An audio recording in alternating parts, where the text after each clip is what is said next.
उधर उत्सव हो रहा है, इधर भगवान की नींद खुली। भगवान ने देखा कि मेरा उत्सव हो रहा है और मुझे बैलगाड़ी के नीचे लटकाया हुआ है। भगवान तो पहले खूब रोए, क्योंकि बालकों का जो बल होता है क्या है, बालानाम रोदनम बलम। बालकों का रोना ही सबसे उनका हथियार होता है, सबसे बड़ा। रोते हैं, मैया अपने आप जो मांगेंगे देना पड़ेगा भाई। रोएगा तो कब तक रोएगा वो, मैया को दया आ जाएगी। तो लाला ने खूब रोया। अब इतने शोर में कहां सुनाई दे कि कौन रो रहा है कौन गा रहा है।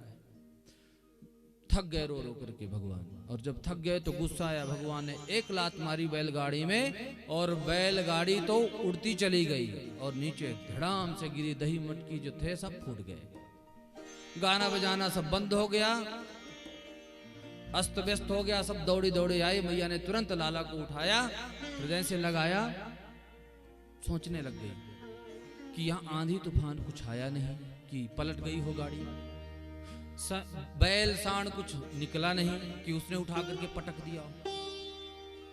मैया सोच रही कि हुआ तो हुआ कैसे। तब तक दौड़ा दौड़ा एक बच्चा आया, बालक। बोले मैया मैं बताऊं? बोले हाँ बता। बोले जब आप सब उधर गा रहे थे तो पहले तो लाला ने खूब रोया, रो रहा था, तो मैंने सोचा कि उठा करके आपको दे दूं। सोच ही रहा था, तब तक यह लाला ने एक लात मारी और गाड़ी आकाश में उड़ती चली गई। बोले जादारी की तू भांग खा के आया है, कल को पैदा हुआ लाला और इसने गाड़ी में लात मार के उड़ा दी। मैया किसी की भी नहीं सुन रही है। सब लोग कसम खा खा के कह रहे हैं कि मैया हमने देखा है, इसने अपने पैर से इसको मार के गिराया, पर मान नहीं रही है। ऊचुरव्यवसित मतीन गोपान गोपीश्च बालकाः रुदितानेन पादेन क्षिप्तमेतन्न संशयः। अनेन पादेन क्षिप्तम, इसने अपने पैर के द्वारा ही उल्टाया है, ऐसा कह रहे हैं। लेकिन मैया ने सबको भगा दिया। तुरंत मैया ने समस्त ब्राह्मणों को बुलाया। जब भी लाला के ऊपर आपदाएं आती हैं तुरंत ब्राह्मणों को बुलाती हैं। ब्राह्मणों ने स्वस्ति वाचन किया, दान लिया और लाला को आशीर्वाद दिया। बोले मैया चिंता मत कर, तेरे लाला को कुछ नहीं होगा। आशीर्वाद देकर के ब्राह्मण तो चले गए। एक दिन मैया जो है लाला को खूब उछाल उछाल करके खिला रही थी। तो जब उछालें तो कन्हैया खूब हंसे, और जब उछलाना बंद कर दें तो रोने लग जाएं।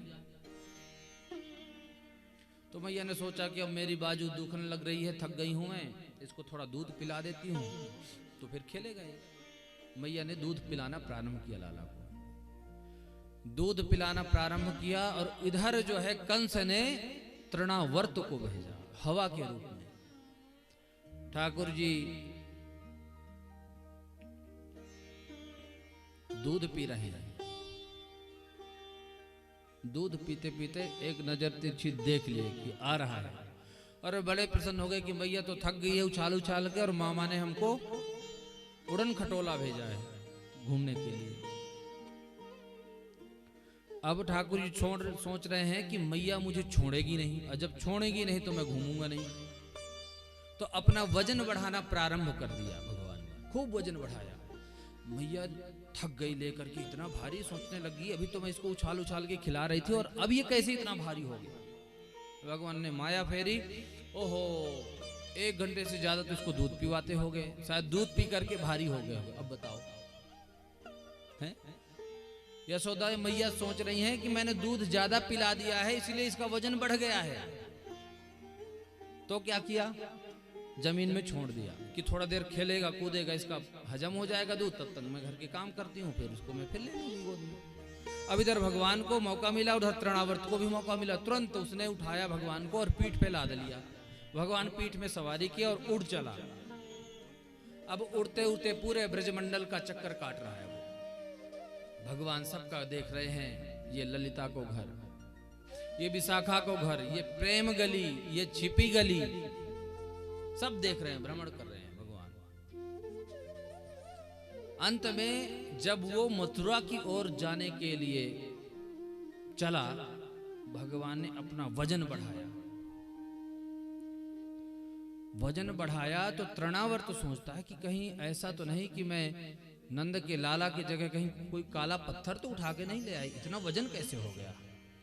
भगवान सोचने लग गए कि भक्त तो मेरा पत्थर में मेरा दर्शन करते हैं और ये मुझ में पत्थर के दर्शन कर रहा है, चल तेरा सिर में पत्थर से ही लड़ाता हूं। भगवान ने उठा करके अंतरिक्षात पतितम शिलायाम, भगवान ने वहां से उठा करके तमंतरिक्षात पतितम शिलायाम धड़ाम से पत्थर पे सिर लड़ाया और इसका हो गया गोविंदाय नमो नमः।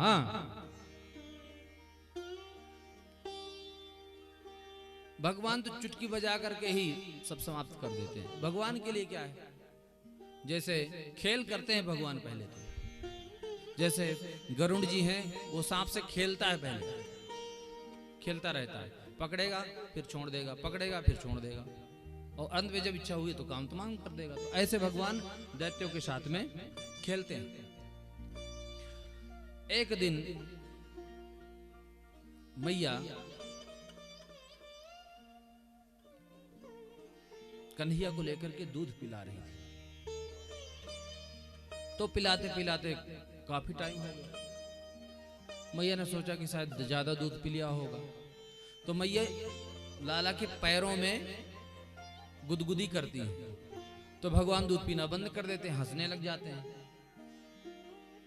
भगवान जहां हंसने लग गए तो मैया सोचे कि अच्छा होगा, लाला ने दूध भी छोड़ दिया पीना और हंस भी रहे हैं।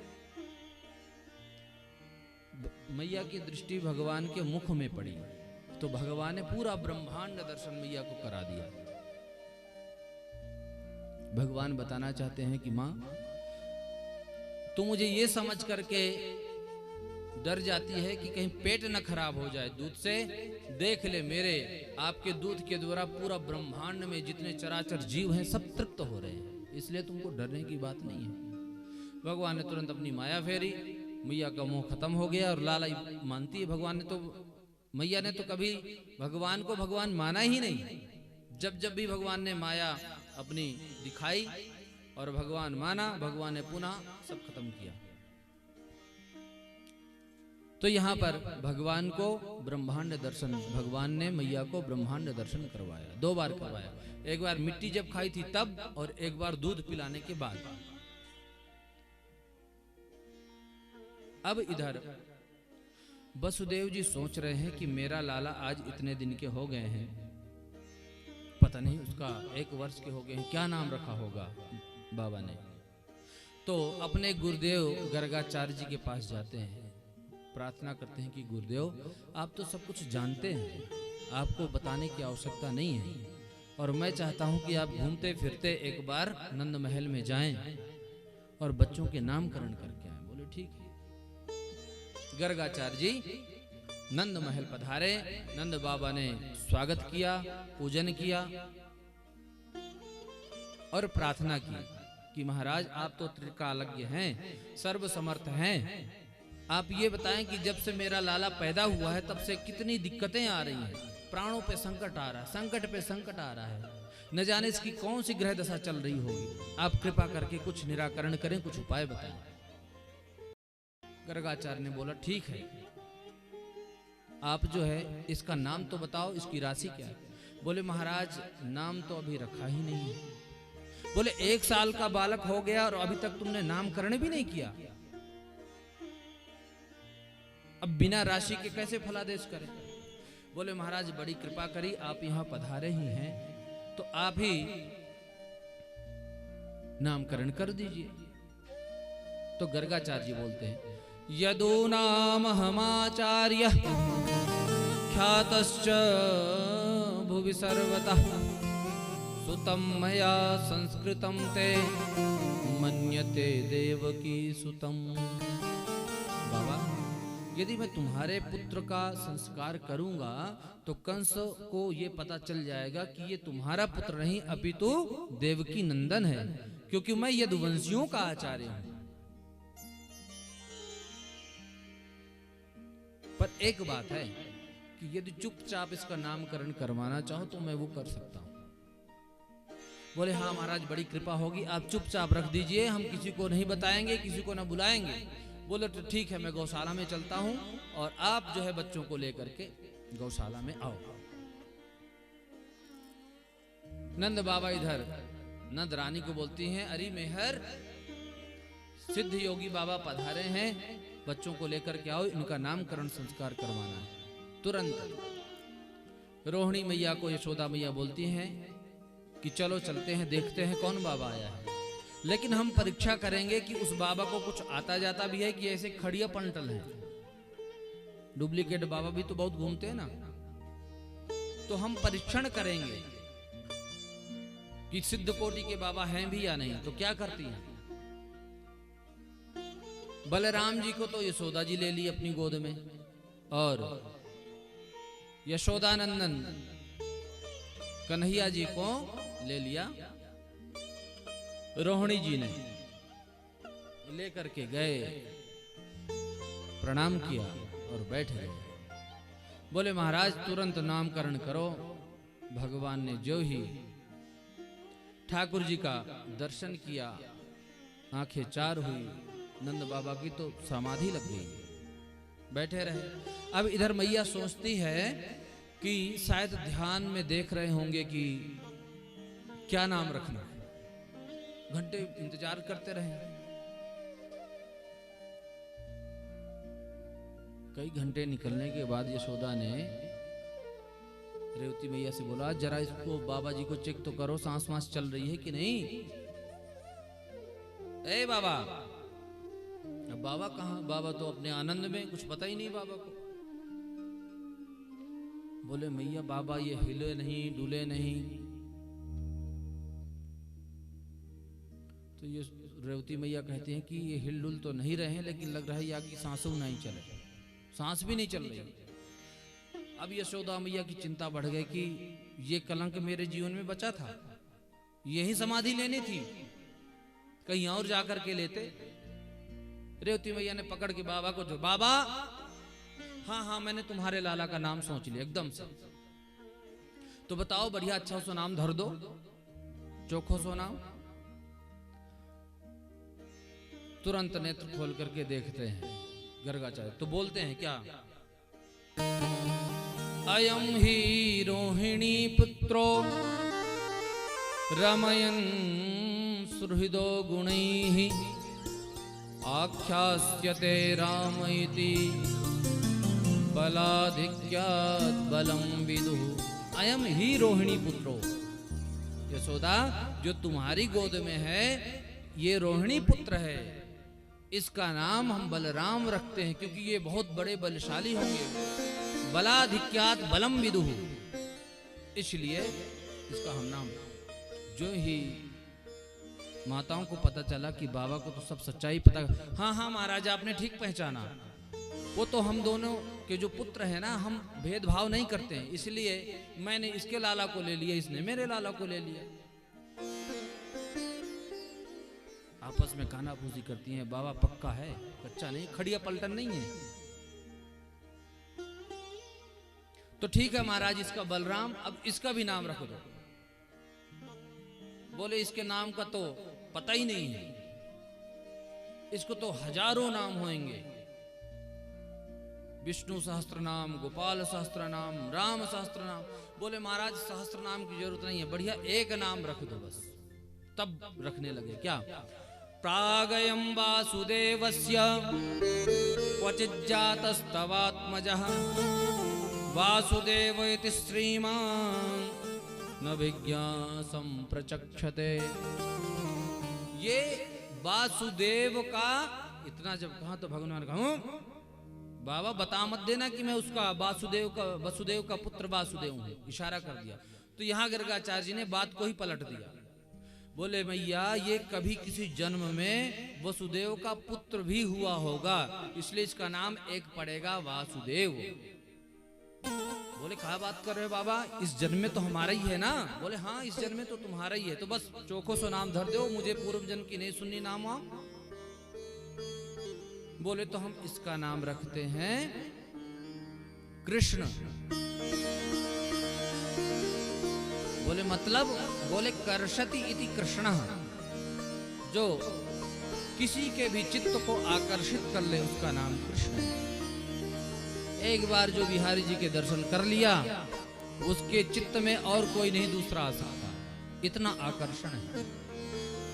मैया ने बोले बाबा नाम तो आपने बहुत अच्छे रखे पर मेरे समझ में नहीं आ रहे हैं, क्योंकि ये इतने टेढ़े मेढ़े आपने नाम धरे हैं कि इनको बोलने में तो मेरी जीभ ही पलटा खा जाएगी। कृष्ण बोल करके देखो आप हैं? लेकिन आपने जो नाम धरे सो ठीक है, लेकिन मैंने भी नाम सोच लिया है। बोले क्या? बोले आपने इसका नाम रखा बलराम तो मैंने इसका नाम सोच लिया बलुआ, और इसका नाम रखा कृष्ण तो इसका मैंने नाम सोच लिया कन्हुआ। कन्हुआ बलुआ, कान्हा कन्हैया कन्हुआ, ये यशोदा मैया के नाम रखे हुए हैं। घर में भी ऐसे होता है कि कोई भी बढ़िया राशि से नाम पंडित जी रख जाएं, पर मैया अपने नाम के अनुसार वो प्यारा सा नाम अपने बच्चे का रखेगी ही रखेगी अलग से। तो मैया ने यहाँ पर लाला का नाम रख दिया कन्हुआ और बलुआ। अब धीरे धीरे ठाकुर जी बढ़ रहे हैं। मैया उनको चलना सिखाती है, पैर में नूपुर बांध देती है, कटी में करधनी मोर पंख धारण करवाती है, पीतांबर पहना देती हैं और चलना उनको सिखाती है। सुखदेव जी परीक्षित कहते हैं ऐसे ब्रह्म का दर्शन कर लो जिनको देख करके काल भयभीत हो जाता है, जो समस्त प्राणियों को बल प्रदान करते हैं, चलायमान करते हैं, आज खुद चलना सीख रहे हैं। ऐसा ब्रह्म कहां मिलेगा? भगवान अब घुटनन घुटनन चलना प्रारंभ करते हैं और दोनों भाई क्या करते हैं, घुटने घुटने चलते चलते गौशाला में घुस जाते हैं और वहां अपने से फिर विधि विधान से लेपन करते हैं गौमूत्र और गोबर, क्योंकि भगवान सोचते हैं कि मैया भी तो हमको स्नान करवाती, हम अपने आप ही स्नान करके देखें। छोटा सा 1 साल का बच्चा हो और बढ़िया कीचड़ हो थोड़ा थोड़ा, वहां उसको छोड़ देना, फिर देखना वो कैसे खेलता है। उसी प्रकार ठाकुर जी आज खेल रहे हैं, लीपा पोती पूरा कर रहे हैं। कालेन ब्रजताल्पेन गोकुले राम केशवौ जानुभ्याम सह पाणिभ्याम रिंगमाणो विजघ्नतु। ठाकुर जी आज गोबर लगाते हैं। सुखदेव जी वर्णन करते हुए कहते हैं कि ठाकुर जी गोबर भी लगा लें तो भी इतने सुंदर दिखते हैं कि उनकी शोभा का वर्णन नहीं किया जा सकता। सुंदरे किम न सुंदरम, गोबर की भी शोभा बढ़ जाती है। मिट्टी यदि अंग में लगा लें तो उस मिट्टी की भी शोभा बढ़ जाती है, इतने सुंदर है ठाकुर जी। और रसखान जी तो अपने पद में वर्णन करते हैं भगवान की शोभा का, क्या? धूलि भरे अति शोभत श्याम जो तैसी बनी सिर सुंदर चोटी, खेलत खात फिरे अंगना पग पैजनी बाजती पीरी कछोटी। खेलत खात फिरे अंगना, कितना सुंदर भगवान का रूप है। छोटे से हैं, मैया ने माखन लगा करके रोटी में दे दिया है और दौड़ रहे हैं, इधर से उधर दौड़ रहे हैं। और काग भुसुंडी जी महाराज रामावतार में तो पीछे पीछे चलते हैं कि कहीं गिर जाए रोटी, कहीं छीनने का प्रयास करते हैं। तो कन्हैया के साथ भी होता है ऐसा। पहले बिस्कुट नमकीन नहीं थे, टॉफियां चॉकलेट नहीं था।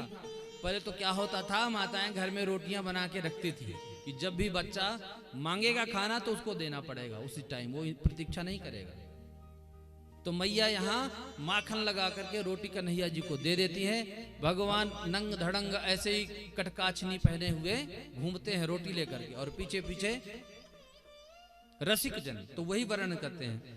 वा छवि को रस खान बिलोकत वारित काम कला निधि कोटि, काग के भाग कहा कहिए हरि हाथ सोले गयो माखन रोटी।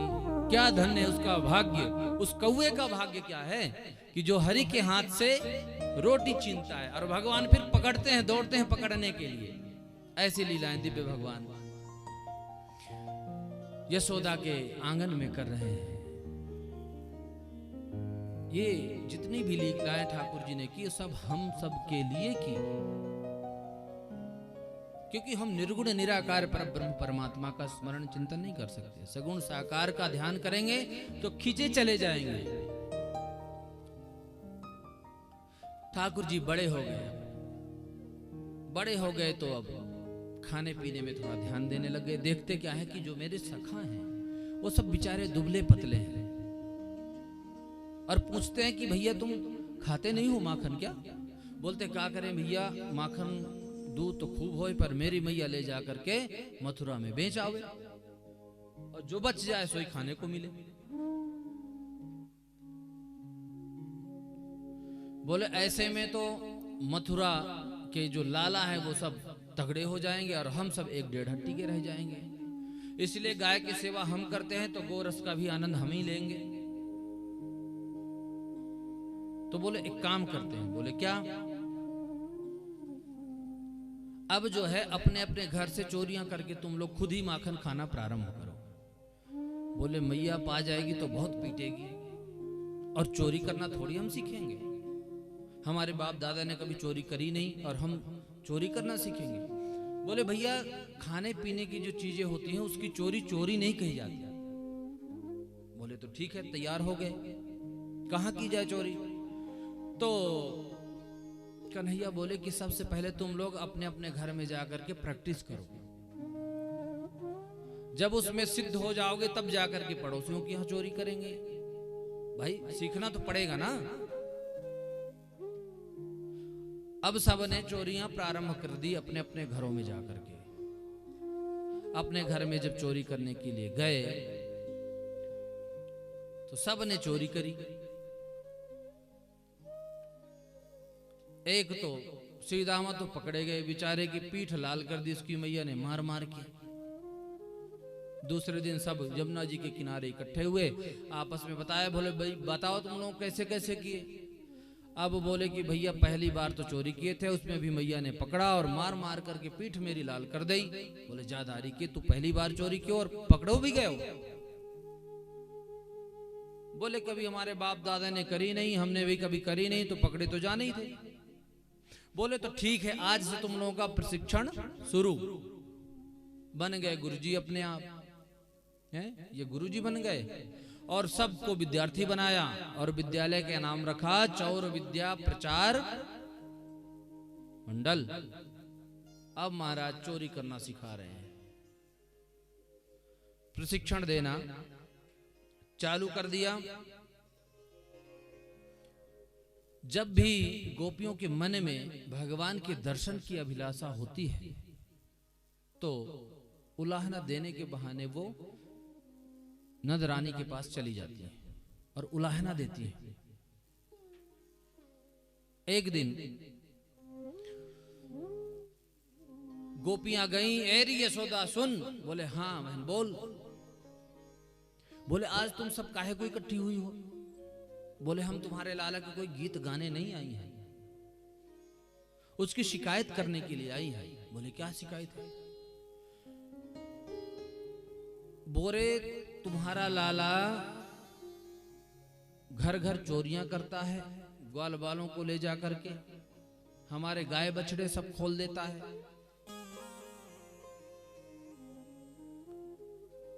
और जब हम कहते हैं कि जब गाय दूहने का टाइम होता है और हम कहते हैं कि तुम अब आके खोल दो, तो बोले तुम्हारा मैं नौकर थोड़ी ना हूं, तुम्हारे हाथ में टूट गए हैं क्या, अपने आप कर लो, ताने देते हैं।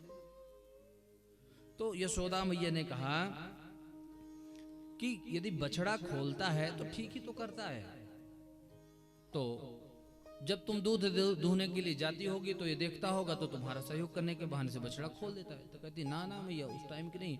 वत्सान मुंचन क्वचित समय क्रोध संजात हास तेयं स्वाद्यत्यथ दधिपय कल्पितैस्ते योगै मरकान भोक्षन् विभजति सचेन नाति भाण्डं भिनत्ति द्रव्यालाभे सग्रह कुपितो यत्तुपक्रोश्यतो।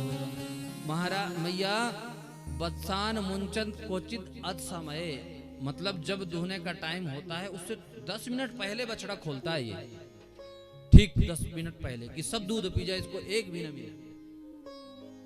और जब दूहने के लिए जाओ और कहो लाला ने एक बछड़ा खोलियो, तब सुनाता भयंकर है, क्यों तेरे बाप का नौकर हूं मैं, तेरे हाथ टूट गए हैं, ऐसे करता। दूसरी गोपी बोली कि मैया मेरी भी सुन। दूसरी गोपी बोलती है कि मैया ये घर में चोरियां करने के लिए आता है, चोरियां करता है, खुद खाता है, ग्वाल बालों को खिलाता है, और जब पेट भर जाता है तो मटके फोड़ता है। तो मैया ने बोला कि ऐसा करो कि जब ये आए तो इसको दे दिया करो, ये मक्खन खा लेगा और उसके बदले में मेरे से 2 गुना ले जाया करो। बोले जब हम ऐसा करती हैं कि तू ले ले कोई बात नहीं, तो बोलता है क्या तुमने मुझे भिखमंगा समझ रखा है, मेरे घर में क्या माखन नहीं होता है। बोलती है कि फिर चोरी क्यों करता है, तो बोलता है मुस्कुरा करके कि चोरी के माल में तो मजो ही कुछ और है, दे तो खाए ना, चुरा के खाए। एक सखी बोली मैया मेरी भी सुन। बोले क्या? बोले एक दिन इसने मेरे घर में सब ग्वाल मंडल के साथ घुसाया और मैंने देख लिया। सो मैंने कहा कि कोई बात नहीं, बच्चे हैं, खावे पीवे की चीज है, कोई बात नहीं, खाने दो। सो इसने पहले तो खूब खुद खाए महाराज जी। जब इनका पेट भर गया तो एक ग्वाल मंडली जो थे उनको भी खूब खवाए, वो भी खूब खाए। जब उनका भी पेट भर गया तब इसने एक आवाज लगाई और न जाने इसकी क्या रिश्तेदारी निकली कि इतने सारे बंदर इकट्ठा हो गए और बंदरों को भी खूब खवाया। मैंने फिर भी नहीं बोला, मैं कोई बात नहीं, बंदरों को भी खा लेंगे। बंदरन को जब पेट भर गयो तो बंदर सूंघ सूंघ मटका फेंकने लग गए। तो लाला ने सोचा कि ये बंदर सूंघ सूंघ कर क्यों मटका साइड में रख रहे हैं। अपने आप खुद सूंघने लग गए और सूंघते ही इनको गंधाई और उठा करके मटका फेंक दिया। ये भी कोई खाने की चीज है, कोई खाएगा तो बीमार पड़ जाए। मैया ये तेरो लाला है ना, ये तो खुद खाता है, ग्वाल वालों को भी खवाता है, और ग्वाल वालों के बाद जब उनका भी पेट भर जाता है तो ये मटका फोड़ देता है। और इधर जब शिकायत करने के लिए गोपियां जाती हैं भगवान की, तो ठाकुर जी अपने माँ की गोद में चुपचाप बैठे रहते हैं। और गोपियों में से एक गोपी जो है वो यशोदा को बातों में उलझाती है और बाकी की गोपियां भगवान के स्वरूप का आनंद लेती है। इधर भ्रकुतान करके भगवान कहते हैं अच्छा तू कर ले शिकायत, तुमको भी देखता हूं। और जब मैया देखने लग जाए लाला को तो गाल लटका करके बैठ जाए।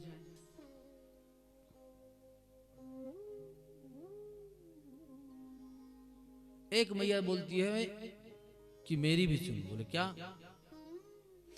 यशोदा मैया ने बोला कि यदि मैं ऐसे तो नहीं मानूंगी, यदि ये चोरी करता है तो इसको पकड़ के लाओ मेरे पास।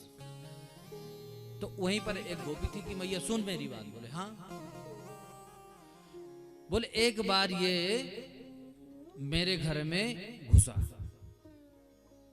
घुसा तो मैंने पकड़ लिया इसका हाथ और बोले चल आज तेरी मैया के पास लेकर के चलती हूं। इसको लेकर के आ रही थी। घर में बूढ़े बुजुर्ग होते हैं गांव में, तो मैंने घूंघट कर रखा था लंबा सा। सोईया ने कहो कि एरी गोपी मेरे हाथ में दर्द है रे, ने या को छोड़ के दूसरा पकड़ लो ना। मैंने कहा ठीक है, बच्चा है, दर्द हो गया होगा। सोई मैंने अपना हाथ छोड़ करके दूसरी कलाई पकड़नी चाहिए, तब तक बगल से मेरे ही लड़का का हाथ इसने पकड़ा दिया मुझे। और अपने ये महाराज जी भाग करके मैया की गोद में। अब मैया यहाँ गोपी चिल्लाती है यशोदा देख अपने लाला को आज रंगे हाथ पकड़ के लाई। और ठाकुर जी वहां मुस्कुरा रहे हैं यशोदा मैया की गोद में बैठ करके। देख मैया ये ऐसे ही मेरे ऊपर इल्जाम लगाती हैं रोज, मैं तो यहाँ बैठा हूं और कहीं पकड़ के लाई हूं। यशोदा ने बोला कि बात ऐसी है, यदि तुम्हारा माखन खाता है तो तुम लोग छीके पे ऊपर लटका दो ना, ये पहुंच ही नहीं पाएगा।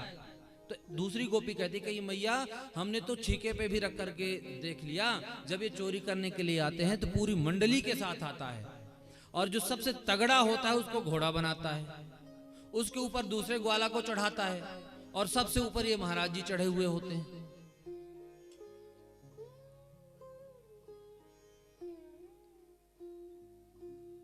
मैया डांटती है, क्यों रे दारी के, तेरे घर में इतनी गाय है, इतनी घी मक्खन है, और तू इसी का लोभी बना डोलता फिरता है। बोले ना मैया, मैं तो नहीं करता, ये सब री झूठ बोल रही है। बोले हाँ, तू ही बस एक सत्यनारायण है, बाकी ये सब झूठ बोलती है। एक गोपी उलाहना देते हुए कहती, कहीं मैया मेरी भी सुन ले। बोले हाँ। बोले जिसके पास मक्खन होता है वो तो परेशान ही परेशान है, जिसके पास नहीं है वो भी परेशान है। बोले कैसे? बोले एक बार ये मेरे घर में घुस आया रात को, मैं सोई थी, मेरी नजर पड़ गई। इसने 1-2 घंटा ढूंढता रहा, मक्खन मिला नहीं। जब कुछ नहीं खाने को मिला तो कहता है कि ये घर है कि मरघटा, यहां तो कुछ है ही नहीं खाने को। ऐसे घर में तो आग लगा देनी चाहिए। और वहीं पर मेरी एक बेटी सोई हुई थी, सो उसने उसकी चुटिया को खटिया की पटिया से बांध दिया और कान में बोल करके गया, हुआ। अब तो मेरी बिटिया एकदम उठी, और झटके से उठी तो उसकी आधी चोटी ही उखड़ गई। अब वो चीखते चिल्लाते मेरे पास आई। बोले मैया, मोए हुआ पकड़ लियो, पकड़ लियो। अरे बोले कोई हुआ नहीं है, ये तो नंद को लाला हुआ बना डोले,